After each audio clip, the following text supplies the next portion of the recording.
All right. Well, that was quite an introduction. Just so you guys are aware, I have a newborn baby at home, and about a week ago, Burb's like, "Yeah, we're doing this event. I want you to stop by." I'm like, "I don't even know when we fly in. Like, I don't even know when we get into town."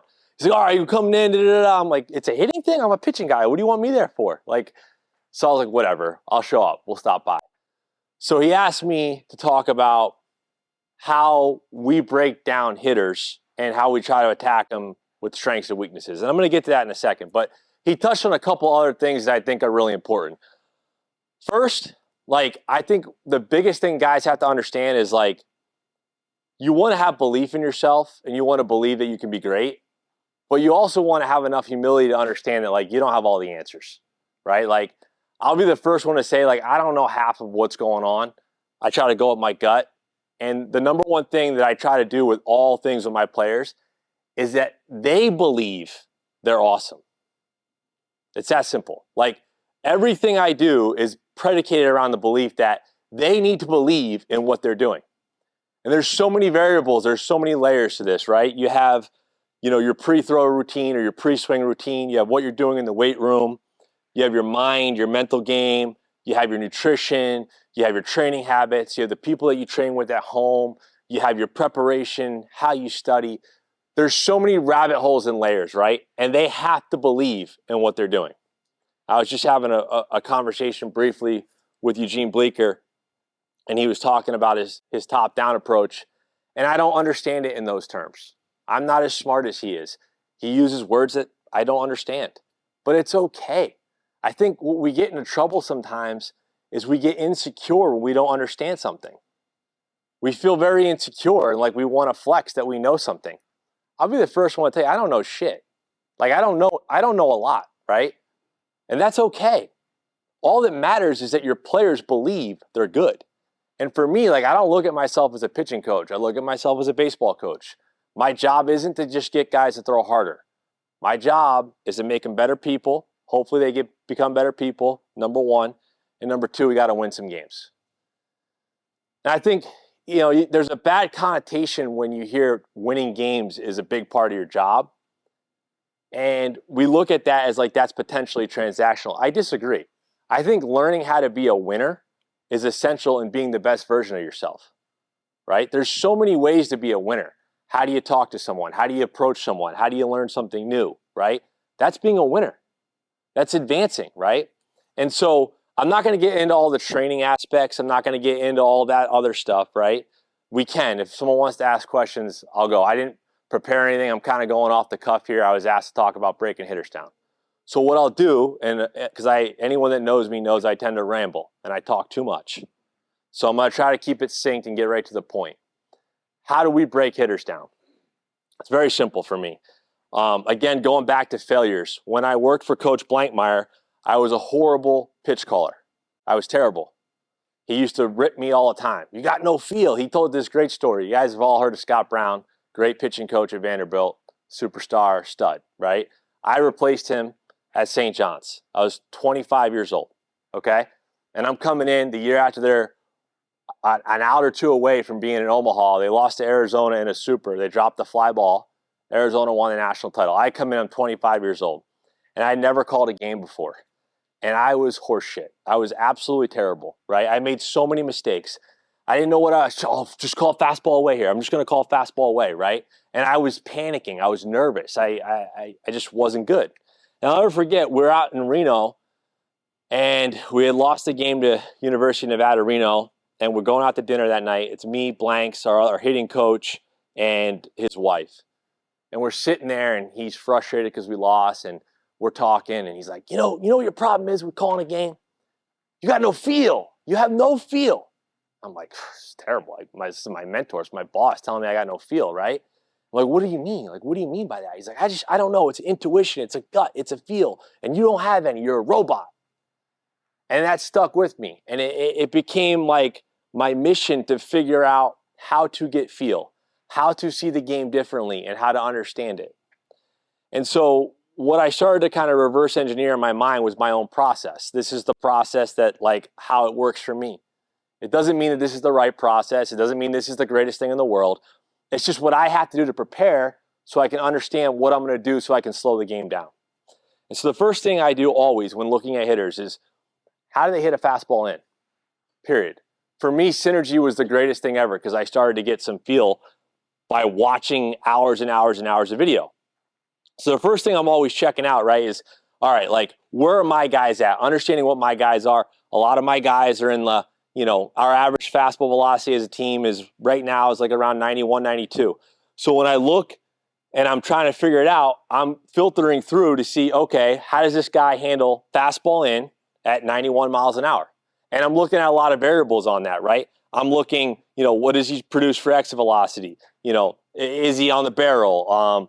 All those things, right? That's step one, right? Step two, then I look, okay, how is he on fastball way? How is he on elevated fastball, right? And in just looking at those things on a fastball, you see a lot. You see a guy that dumps the barrel. You see a guy that can't get on top of the ball. He's got no top hand. You see all these things, right? Then you start to break it down even more, right? You say, okay, well, what kind of quality of fastball does he do well with? How is he on, low VAA fastballs? How is he on super steep fastballs, right? And what you find is almost every hitter in the college game has some type of weakness, right? There's very, very, very, very few hitters out there that you don't find some type of weakness. Dylan Cruz, right, is one of the hitters that you look at and you're doing a scout report and you're like, how are we getting this guy out? Because he seems to be good at everything. And he is. He's good at everything. He's one of the best hitters on the planet. But even Dylan Cruz has different weaknesses, right? For example, fastball up and in north of 92, he was hitting 0 in 2-strike counts, right? When you start to filter through and look through things based on counts, based on tendencies, you start to figure out what is their approach, right? What are they trying to do? You start to see things systemically, like, are they trying to get on the plate and widen out with 2 strikes? Is this a team-wide thing? Is everybody trying to choke up? How does he handle depth breaking balls versus how does he handle extreme horizontal sliders, right? So when we look at it and break it down, we're not just looking to see like, hey man, how is he on this pitch, right? We're looking to see how is he on this velocity bandwidth, how is he on this movement characteristic of pitch, how is he in this counts, how is he in cross count, right? And we look through every filter, you'll start to see when you write everything down, like, man, like, this guy can't handle cross count off speed. This guy has a black hole on changeup. Man, this guy doesn't make a 2-strike adjustment. Wow, this guy is this, right? And then from there, you try to bucket it and be like, okay, well, like, what do my pitchers do well, okay? This guy has a low release height ride heater. This guy has an extreme horizontal slider. And then we try to bucket everything into some type of situation where, like, all right, if this guy comes in the game, he's doing X, Y, and Z. And from there, we talk about the preparation standpoint of understanding this. The first thing I said is you have to make your players believe in what they're doing, right? So when they understand who they are and what they do, you now can go up to them like, hey man, like, you have a really extreme horizontal slider.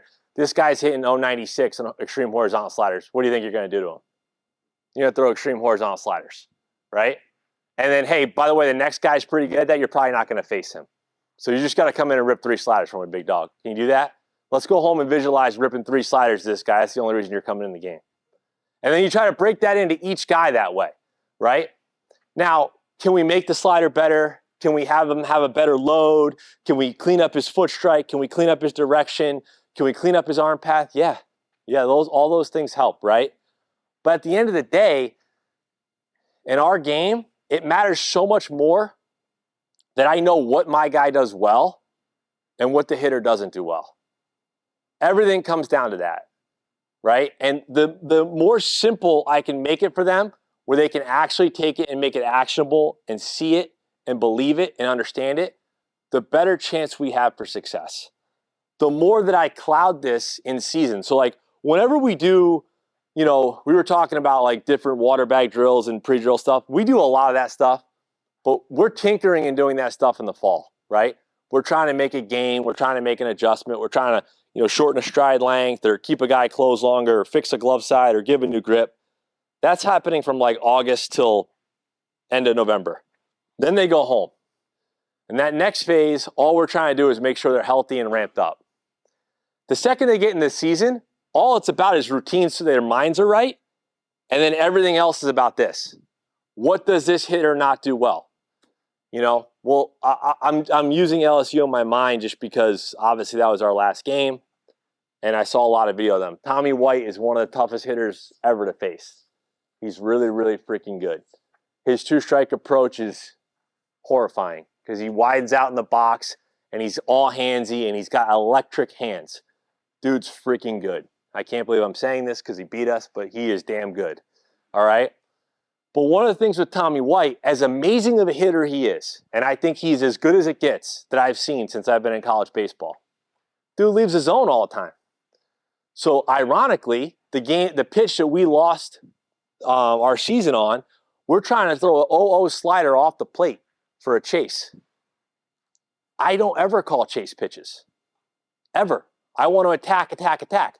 Well, Tommy White had like a 40% chase rate and don't swing and miss. So I'm like, damn, this kid's really good. I don't know how to get him out. We ain't going to throw him a strike. Of course, he backs up the slider, homer, game over. You know?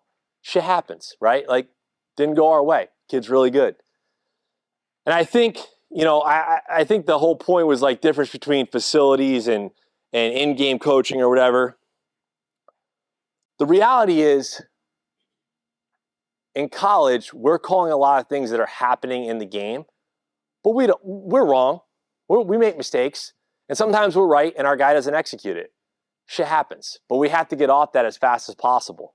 And we have to get them to understand, like, when you're watching a hitter, don't get caught up in their numbers and how good they are. Try to find them for who they are. They're human beings. Hitting a baseball is the hardest thing to do in sports, right? If they're Dylan Cruz and they're the best hitter in America, I think he hit 415 or something like that, he's still failing 60% of the time.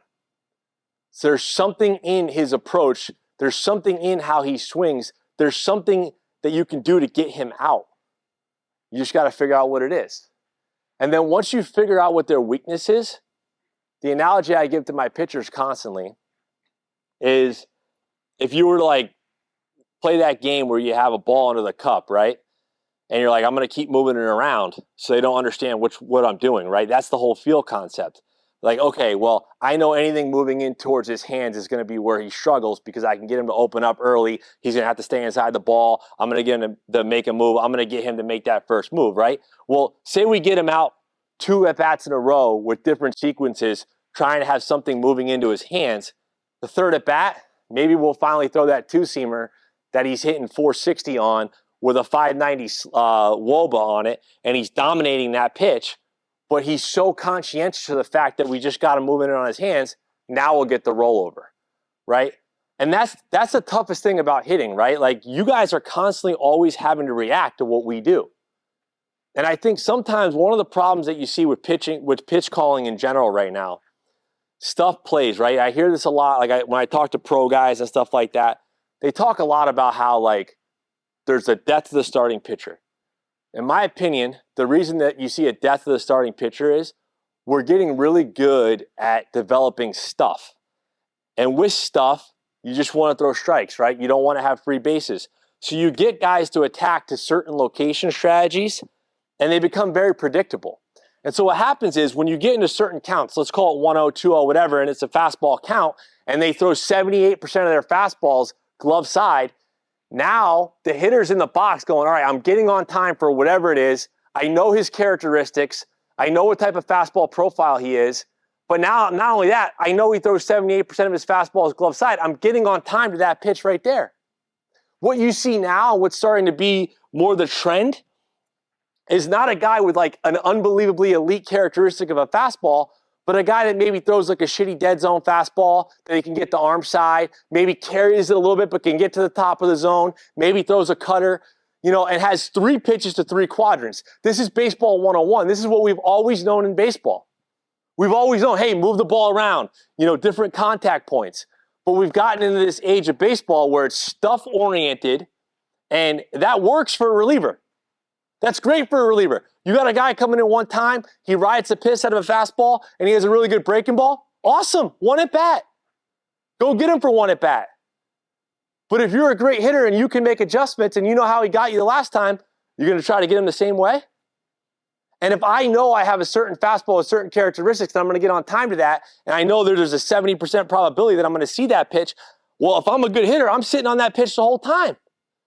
That's why they only face him one time, right? So for me, I look at it like, okay, if it's Dylan Cruz and there's only one spot to get him and my guy can't do it, well, I had to pick my poison. I have to say to myself, okay, well, where's the next spot that it's the least likely to get slugged, right? Or it's the least likely to have big damage. And so you kind of filter down that pecking order. If you don't have a glaring weakness to get him out, you either get that dude out of the game or you go to the next best thing that your guy can do. Does that make sense? I feel really weird that I'm talking in a hitting seminar right now and I got thrown into this. I'd feel way better if you guys just asked me questions, but I could go on and on and on talking about, you know, the things we look for, how we set up, how do we try to create angles. Another thing that we're constantly trying to do, right, is I'm constantly trying to find a way for my pitcher to not be in the norm, right? So if I have a guy that's 90 and 92 and he's got pretty average stuff across the board, I say to myself, okay, we have to create an elite secondary pitch that he can throw at a high usage in any count, or we have to make him as unique as possible. Create extreme sides, moving him on the rubber, you know, creating different count sequences. Everybody has to do something that's kind of unique. Why does that matter? Because when you're training hitters all the time, they see the same arm stroke, and they see the same vertical approach angle, and they see it over and over again, they get used to hitting that. And if you have to take a guy and make him functional, and he's only going to get one guy out or face a guy one time, you got to make him as unique as possible to give him margin for error. So if you don't know what Dylan Cruz's weakness is, or you don't know what Tommy White's weakness is, and you can't find it, well, then maybe you can have a guy that does something so unique they haven't seen it enough, so you can rabbit punch him for an at-bat. And that's how I look at it all the time. I'm looking at it like, how do I find a way to get an out here? How do I find a way to stack outs? How do I find a way to create difference? And the lion's share of everything we do is predicated on this thought process first. Very rarely am I looking at it on how do I produce more stuff? How do I produce more velocity? I'm always looking at it like, what will the hitter have a tough time reacting to? How is my pitcher going to leverage a count to win the count to get the hitter off time? Sandy Koufax, the art of pitching is disrupting timing, right? You know, and that's all I ever think about. And so, you know, I like talking about deliveries. I like talking about training modalities. It stimulates my mind. I get some ideas. Maybe I can hear one nugget here or there that may help a guy. But it's, to me, it's like that's not where we spend the lion's share of our time. It's trying to figure out how to get them to believe in themselves, how to make them unique, how to understand their pitch plan and identity. And then from there, what does the hitter not do well? And how do we get to exploit their weakness? If the hitter doesn't have a weakness, do we do something unique enough that maybe he hasn't seen it yet? And that's basically how I would break it down in that capacity. So again, I know it's a hitting talk. I don't know. I apologize that I'm here. I'm sorry for all of you. But does anyone have any questions on any of that stuff? I'd feel way better answering questions than talking at you. We could get, if anybody has a specific question for both Moose and Moose, you want to ask him something about a plan, and later on we can also do that later. Well, I might not be here. That's the only reason I throw it up there. So if anybody has a question that they want to ask Moose about anything picture-wise or those kind of reports, sure do it. When you think about unspots, you build stats around unspots. Yeah. The analogy that I use, I've said this, I was like on a podcast and I said this, but again, it's a blankyism. It's all the animals in the zoo, right? Like, you know, one of the things, you know, we played Alabama, LSU, there were some other teams in the World Series, so we saw a lot of SEC, right, at the end of the year. And one of the things that I noticed when watching a lot of the SEC pitchers is the stuff is outrageous. Like average fastball velocity through the roof, the talent's through the roof. But the lion's share of guys that you're seeing, it's 94 average fastball and 93.7, which is equivalent to like AA. Like that's the SEC average fastball. It's astronomical, right? There's a lot of heaters It's ride and it's steep. And that's cool. That's really good. But like all the facility guys in here know that you can put the machine on 100, and if you give a guy enough looks at it, eventually he's going to get on time. All you hitting guys would agree to that, right? So for me, I look at it like, yeah, I'll take 2 or 3 of those guys. Who doesn't want a guy bumping 95 with some carry? But like, I also need that guy that's low slot with some carry. I need maybe a crossfire guy, big time changeup guy, a sweeper guy. The other thing is like, when I listen to a lot of my buddies in professional baseball, right? There's trends, right? For a while it was no sinkers. Now sinkers are cool again. Then it was like nobody likes gyro sliders, but now they're cool if they're above 87 miles an hour. I don't care about any of that. The only thing I care about is what gets the hitter off the barrel or off time. And for what I find in college is the more angles, the more looks, the more in your repertoire, the more you have uniqueness, the better chance you have. Because then you could chop a game up, right? If you got this guy that's like 95 with carry and like he can only get the glove side, in our league, he's going through maybe 1 time through the order, maybe. And you better get his ass out of there because you better bring somebody else in because they will get on time because they got Billy Salentos out there that know everything you're doing. They know the counts you're doing it in. They prepared their hitters for it. They're on time for it, and they're hunting you. So if you can't differentiate, you're screwed. I don't care how good your stuff is. You know, we'll take Paul Skeens, right?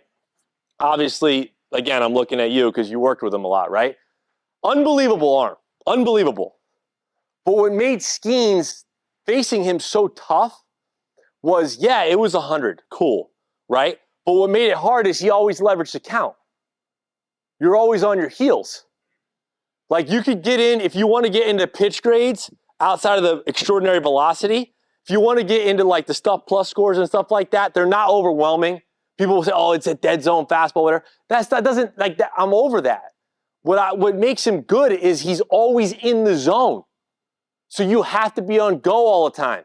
And oh, by the way, it is 99 miles an hour. So you got to be on time to 99, but he's landing a slider. The same frequency he can land a fastball. And oh, by the way, he's going to throw a changeup. He's going to land that too.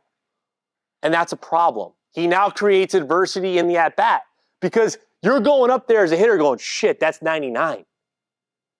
Right? And you'll hear all, like, first of all, in baseball, velocity trumps everything, right? So the hitter's getting in there going, oh shit, I got to get on time at 99, right?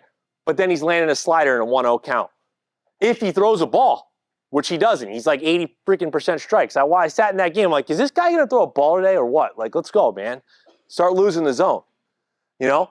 And again, I'm not a hitting guy, but like for me, it should be about zone control, right? Everything is count dependency. Like we could talk about swings, we could talk about stuff, but the game of baseball is won on that 17-inch thing right there. That's where it's won. Who's getting the count? Who's winning the count? Paul Skeens is so freaking good because he wins the count all the time. Yes, he throws 100. Yes. But that dude's never in a bad count. So you're on your heels the whole time. And then you're cheating to 100 and you get the slider. Good luck, buddy. You know what I mean? And now you're domed up because you're thinking about how you just, the pitch you thought you could hit was a slider, then you weren't on time for it. Now you're cheating again. And it's always that cat-mouse game back and forth. So to your answer to your question about the looks, it creates more problems because now visually you're like, oh, it's a different look. It's a different setup. Oh, I got to open. I got to close. I got to look here. Where am I seeing it? Is he coming in on me? Is he coming away? The thing that's amazing to me is when you watch enough video, even in the big leagues at times, like very rarely are guys consistently pitching to both sides of the plate. It's wild to me. Like guys are throwing like exclusively glove. We have a kid that's transferred into our school and he didn't try to throw a fastball in the entire season last year in a Power 5 school. He didn't try to throw one fastball in, right? Well, like, I mean, you're all hitting guys. We know we have to make contact here on a fastball in to keep it fair, right? Middle here. We all know that. It's baseball, right? Well, how do I make my stuff look different? Move the ball around. We say, well, guys can't do that anymore. Well, why? Why? Because we tell them that it's a dead zone fastball and it's not any good. Well, the dead zone fastball will play if it's in, and then throw your four seam that might be a little bit better glove side. We had a kid last year, I'll tell you a quick story. I'm rambling. I'm taking up all the time. I apologize. But this is very important for everybody to understand this on a different level. And I think it sheds light on the whole concept of facility and working on swing versus game. We had a kid, Seth Keener. What do you go, the third round, Billy? Okay. 3 weeks before the season started, I pulled him in the office. I said, bro, you ain't going to travel. I said, you have a 590 WOBA on your fastball. Your average fastball is 94 miles an hour, and I need to put an L screen out there in inner squats. I think you're going to get hurt. Every time you throw a fastball, it's what, boom. Like you're throwing 94 miles an hour in college. Every time you throw a damn heater, you're done. So rather than work on his delivery, I was like, all right, look, bro. I'm not smart, but the hitters see you too good. They're always on time, right? He was on the first base side of the rubber. I'm like, get your ass to the third base side of the rubber, create angle. Step one. Step two, your four seam, even though it's saying 19 carry, it's too steep, guys are on time, you got to start throwing it two. You're going to throw two seam arm side. We're going to lower the four seam usage until we get comfortable throwing that two seam arm side. Your slider's pretty good. We're going to throw hella sliders because they're not slugging that too well. Your changeup's not bad. We need to throw it more. And we flipped the script. We went all sliders and changeups, two seams arm side. He never threw his two seam for a strike. He had a 48% two seam strike percentage, but he got in on hitters. So he moved their feet. And he's throwing hella sliders and changeups. And he had really good glove side fastball command. So I just told him, hey man, they're always on time. Why don't you just let 96 rip out of the zone? So he stopped trying to throw his glove side fastball for a strike. I think the game tells you a lot, right? Like when you look at it from like reverse engineering, like what is the hitter telling you? Ball don't lie. If they're on the barrel and producing exit velocity and they're getting hits, you probably need to change something as a pitcher. And that's how I look at everything, right? Like, is he getting them out? Is he not? You're getting hit, we got to change it up, you know? So. One last question. Most of the guys that I coach are in high school, and the tipping and the tells on the pitchers, if you look hard enough. Sure. Most guys have them. Yeah, so I assume it's getting less and less. You go to college and the pro, but even guys in the big league. It's everywhere. It's everywhere. It's getting worse, actually, with Kinder tracks now. The pro guys in here know that. It's everywhere. Do you train your pitchers? If you see something yourself, do you train them to not have tells? Candidly, I stink at picking up tells. That's why I couldn't hit, probably. You know what I mean? But I know how important it is. So we're absolutely psychotic about it. We're totally psychotic about it. So every bullpen we throw, I have two guys sitting behind. I have guys in the front, and we track everything. So one of the things we do, because again, I'm not the smartest bulb in or the brightest bulb in the whatever.